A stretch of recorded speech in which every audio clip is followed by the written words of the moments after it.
Hello everybody, and welcome to today's video about the 2017 Mazda CX5 GT all-wheel drive.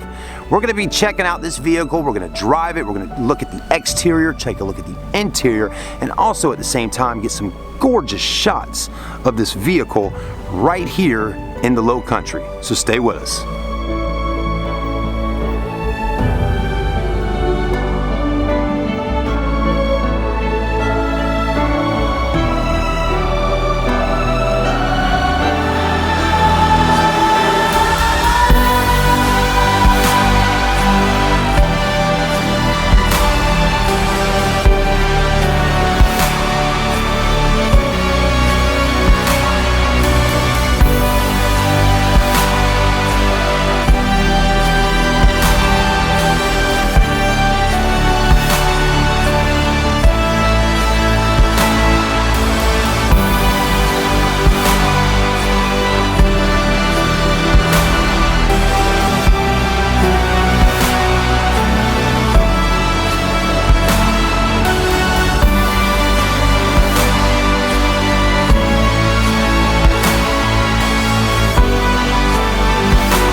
So just about any given day of the week, Chad is out filming cars, trying to find the perfect location to film any given car that I can get my hands on, right? And a lot of times it's Volkswagens, it's Mazdas, it's Fords, it's Chevys. But today, and over the last several days, or last week, I've been really diving in deep with the Mazda brand and learning about their vehicles, checking them out, driving them, and seeing what Mazda really does bring to the table.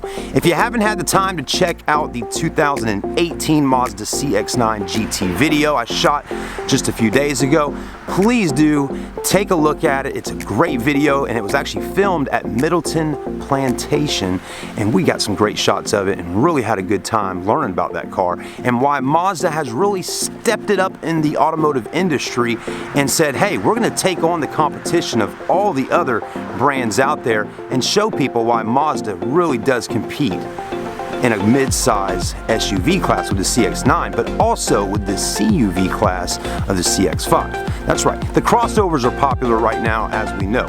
You know, there's tons of crossovers on the highway every day of the week. I hear comments on YouTube all the time, you know, CUVs are taking over, right? The sedans seem to be phasing out.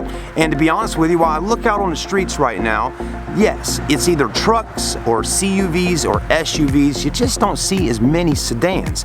But don't underestimate the 2018 Mazda 6 that's coming out. That's going to be an incredible vehicle, and Mazda again each year keeps taking the level of the vehicles up higher and higher. All right, so anyways, let's take a look at this car, right? It's going to be super amazing. We've also picked one of the most popular colors on the Mazda CX-5, the Soul Red Metallic. Let's get the camera off me for a minute and let's take a look at this car. So we're just a few days away from Christmas, right? And what a beautiful time of year it is around the December time, right? And fortunately here in Charleston, the weather is great. We're talking 68 degrees on this December day.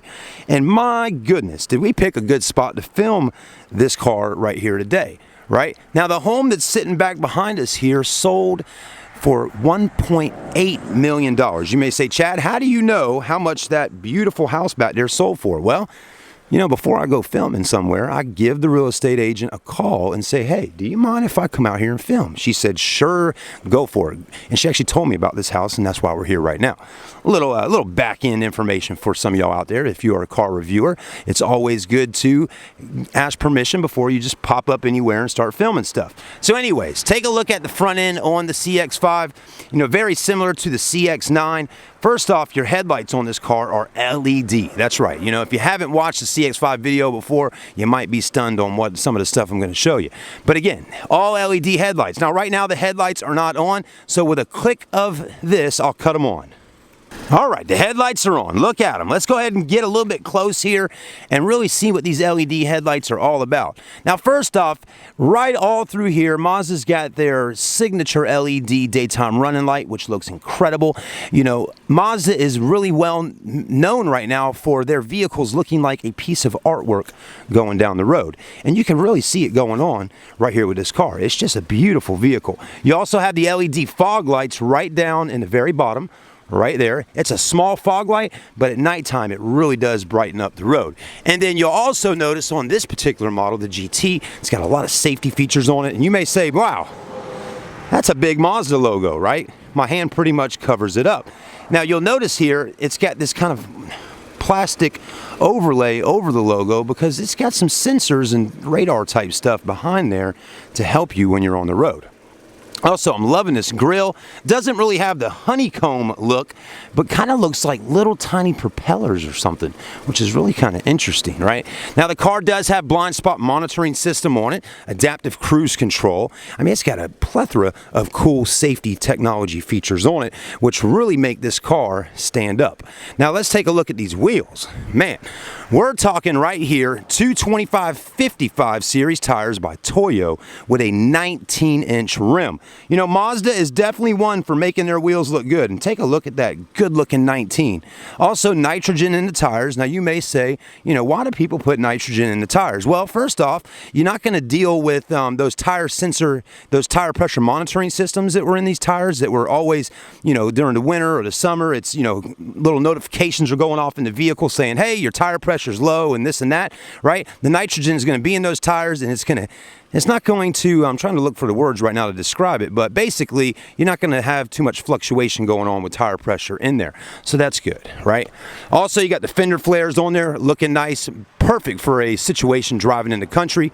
Also, I love how Mazda just makes it very sleek and simple with that LED blinker light in that mirror right there. And another positive thing about this mirror that not a lot of people point out on videos is it's actually really big. Look at that. So a nice big mirror to be able to see everything going on, and it's got the blind spot monitoring system so you know if someone's in your blind spot. Now the rear end is just as gorgeous as the front end. I mean, look at the taillights. They look almost just like the headlights, right? They're also LED. Gas tank is on the driver's side, right? American vehicles sometimes, they're also on the driver's side, but I think it's German vehicles seem to have a gas tank on the passenger side of the car. Then you got the all-wheel drive logo. Again, the all-wheel drive is really going to be something nice to have depending on what kind of climates and things that you're driving in, different conditions, snow, rain, gravel, like out here. All-wheel drive is great, okay? You don't have to live in the mountains to have an all-wheel drive vehicle. You can even live right here in the low country. Also, you got these nice reflectors down here. Then you got dual exhaust, okay? Not looking too bad. Pretty sweet. A nice little wiper blade there to keep things going. Skyactiv technology. That's nice. And again, it's got a nice stance about it, doesn't it? It's, you know, it's got a pretty decent height up off the ground, just around 7.5, 8 inches off the ground. So not too high, not too low. And really, just a good looking car, isn't it? It really is. All right, everybody, before we hop in on the interior and have a look around and then take it out for a quick test drive, let's take a look at this Moroni label right here on this window. Now, I know it's tough to see. Again, when you got tinted windows and a sticker there, you can't really see a whole lot. But let me tell you what I can tell you while I'm looking at it here. First off, fuel economy. Now, think about this for a minute. A CX5, it's got a 2.5 liter naturally aspirated engine, no turbo going on, right? It's getting 26 average combined on highway and city driving. So 29 highway, 23 city, average combined of 26 miles per gallon. That's really good out of a vehicle like this. Horsepower specs on here with a 2.5, 187 horsepower, 185 foot-pounds of torque. The vehicle, I do believe, takes premium fuel. You don't have to put premium fuel in the car, but if the manufacturer recommends it, it is good to have. And also, I seen someone comment yesterday asking about premium fuel with torque and horsepower. Yes, it does help kind of peak those things out so you get the optimal performance that you're looking for out of your car. So premium fuel always seems to do better. You know, that's why when you go to a drag strip and they may be selling, you know, race fuel out there, you know, it's way higher than 93 octane. Again, that race fuel is going to make that car haul boogie down the drag strip. All right, so anyways, that's some of that information. Let's take a quick look in the trunk, right? Don't want to skip over that. You do got a backup camera in the back. You also have a power tailgate feature for your trunk, which is nice. Again, you know, cars nowadays, people can't live without some of these features. Let's take a quick look back here. Look at all the space you have in the back of the CX5. No third row seat, just remember that. You gotta roll with a CX9 to get a third row, but a ton of cargo room. As you can see how I've taken this right here and put that net over there so it holds all this stuff down. That's what those nets are for, to make sure things don't start moving all around. You do have the option of folding down your seats. You got different, you know, buttons here. They fold down nice and flat, okay? Now I would say it's a 40-60 back seat split, but I think we got a little different configuration here, which is really neat. Mazda is also giving you the option to do the middle seat there. So if you need to get something long through there, you can still take advantage of both seats on both sides. So that's kind of interesting. Also, at your Mazda dealership, make sure you get one of these nice rubber all-season mats that goes in the back, you know, or you'll just be rocking the carpet there. And let's take a quick peek. Yep, there's a spare tire under there as well. Hit this button here, drops that right on back down. And it seems to move pretty quickly. All right, let's hop into the interior and have a look.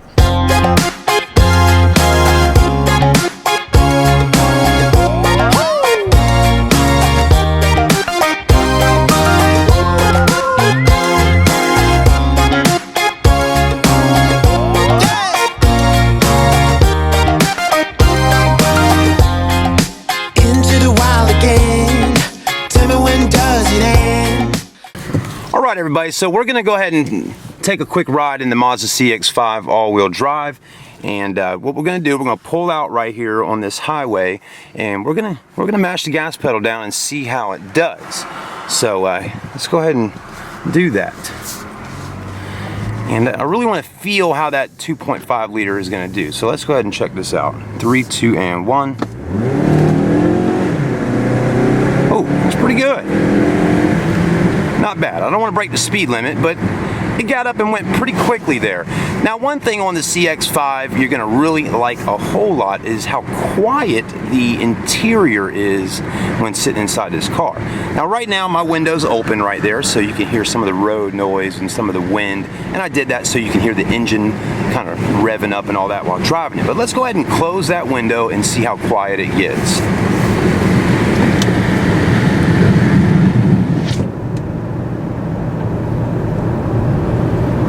So pretty quiet there. And you know, I've read and also have listened and, you know, looked at people's comments online, and they say, you know, Mazda used to be, the CX5 was a kind of a loud interior when riding in the car on the 2016 and down below models on the CX5. And then in 2017, they really took this car and, you know, made things a little bit thicker inside the doors. They added more sound deadener and all that. So that makes a huge difference for kind of being able to relax while driving your car and not hearing so much road noise. Another thing that helps out with that, just in life in general, is if you live in a bigger city, you know, road noise can be really kind of a pain in the butt. You know, let's say you live in Atlanta and you're sitting in traffic. I mean, you got to hear all these cars, and I mean, I'm not saying you're not going to, you know, deaden out every sound or a horn beeping or whatever, but it's nice to have things a little bit quieter on the interior just for a little peace of mind while driving down the road. Now, I don't really have anywhere to really feel how the all-wheel drive is going to handle right now, and actually right now I'm being passed by a really wrecked up Volkswagen Jetta. I mean, he just blew past me. I mean, speed limit is 45. I'm going 50. I guess he wanted to go a little quicker. But anyways, that happens on a regular with me. People go passing by. But yeah, another great feature you're going to really like on the CX5 is the heads-up display. Some people call it a HUD system, but there's a heads-up display. It may be a little tough to see right now, and I'm going to try to get my camera focused in on it. Hold on just a second. But there's a heads-up display in here. I can't see it right now, but I'm gonna make some adjustments. The one thing that's nice, I can see it with my eye, I can't see it on the camera, but there is some options inside this system here where you can actually brighten up the HUD and all that, so it's a lot brighter and easily to be seen during the day. Right now it seems to be a little bit darkened up. But like we talked about earlier with safety features, you do have your adaptive cruise control system that's gonna be right in here. So I mean, that's great when you're sitting in traffic or on the interstate and you're on cruise control. It's really gonna kind of help you in a sense of not being able to run in the back of somebody, right? The car is gonna do some braking for you and all that. It also has a lane assist safety feature on it. Now, the difference is I drove a Volkswagen, and it seems like on their Atlas and their Tiguan, it actually pushes you back into your lane. I don't notice that on the Mazda, but it does give you a notification in here, and it kind of makes you aware of you're getting a little too close to swerving and things like that. So that's their, feature on this car. If there's something that I'm saying that's not correct and it does push you back in, well, please let me know. But I haven't noticed that feature to be true yet. The steering wheel's got all these great buttons, Bluetooth cell phone system, audio, cruise control, all that right on the steering wheel. It's leather wrapped, and it's actually real leather inside the vehicle compared to some brands that have leatherette. Also rocking out in a Bose stereo system, which is really nice. So the fit and finish is great on the Mazda CX5, and I think you're going to be extremely happy with it when owning it. Let's hit the road here in just a second, and we'll talk about a few more things. Now, one thing I did want to mention, because someone actually said something online about this on the Mazda CX-9 video. I talked about the CX-9 and how it really has kind of catapulted into the luxury line of vehicles, right? And this person said, no Android Auto, no Apple CarPlay, not luxury to me. Well, that is a good point that person brings up. I do not really understand the reasoning with Mazda on why there is not Apple CarPlay or Android Auto in their vehicles. A lot of the other brands that I do videos with have it. So maybe that's something that will come in the near future. But if somebody from Mazda, an engineer or anybody watching this video right now, I'd like to make that point that y'all need to add Apple CarPlay and Android Auto into your vehicles, because that's a big deal to a lot of people. So I do think that's one feature that really does need to be added onto this car, like immediately in the production line. Maybe there's an update that can be done on the screen inside the car to get that. I don't know the answer to that question yet, but I'll definitely do a little research about it and see what I can find out for you. Alright, so we're going to show you the HUD system. Now I've brightened it up on the screen a little bit so you can see exactly what's going on. But what you're going to notice on the screen right now is that the HUD system on this car does several things for you that are really nice. First off, it's going to show a display there of the adaptive cruise control and the vehicles that are driving in front of you. Secondly, it's going to also display your blind spot monitoring system and let you know if someone happens to be in that blind spot. So that's a great feature. Of course, the mile per hour is nice, right? And I believe if you come up to a stop sign, or if you have a car with navigation. Now this particular model here is a Grand Touring all-wheel drive, but doesn't have the nav package on it. So all I am getting on my screen for a nav system is basically a compass. But if you upgrade to the system with the nav on it, it should display on your heads-up display like it did on the CX-9, stop signs, mile per hour, and all that good stuff. So again, great features on the CX-5. I mean, that's what makes it, kind of sets it apart from some of the other vehicles out there. Now also the seating inside the vehicle, the seats are very comfortable. They really are. They're perforated with the holes in them on the leather, so they breathe and stay cooler in the summertime. And then, and it's a nice seat. It's got the red stitching there. Not bad at all. I really like how the car kind of wraps around you when you're sitting inside of here. The stitching on the door panels, the stitching on the steering wheel, the leather. I mean, it's such a nice vehicle in here in the CX-5. I also like the armrest in this car. It's not too small, it's not too big, it's just right. So, the interior, the cabin space, you don't feel claustrophobic in here. It's really kind of open. It's got a high ceiling inside the car, and it doesn't look awkward in any way. So pretty nice, right? And definitely in the back there, if you got two kids, you got enough room to get the car seats in and all that kind of stuff. And they got enough room where they can kind of be separated and have a center armrest that comes down. Now, one thing I do like about in the rear for the kids back there is when you do drop that center armrest down, well, first off, there's two cup holders, but there's also 2 USB ports back there. So the USBs are really going to come in handy when the kids are on a trip or even just traveling, 30 minutes away from home, and they want to be able to plug their iPads in or tablets in and be able to have them still completely charged up. And you do have the option of having rear heated seats, which is great in the wintertime. I talked about that on the Mazda CX-9 when we got to drive that through when we had some really cold weather here last week when I was driving that car. And the rear heated seats came perfect. Couldn't have came at a better time because it was cold outside, and the kids in the morning when you go out to crank the car, you get those rear heated seats on and they can feel cozy and warm on the way to school. The same with me, right? I think the only feature that I really wish the car had was remote start. This one doesn't have remote start either. Again, that's one of those things I just don't understand. Just like the Apple CarPlay and the Android Auto, the car doesn't have remote start either. They're small, and again, you could get a aftermarket system for remote start added onto the car if you like, but it's nice to go ahead and have it built into the vehicle when you get it.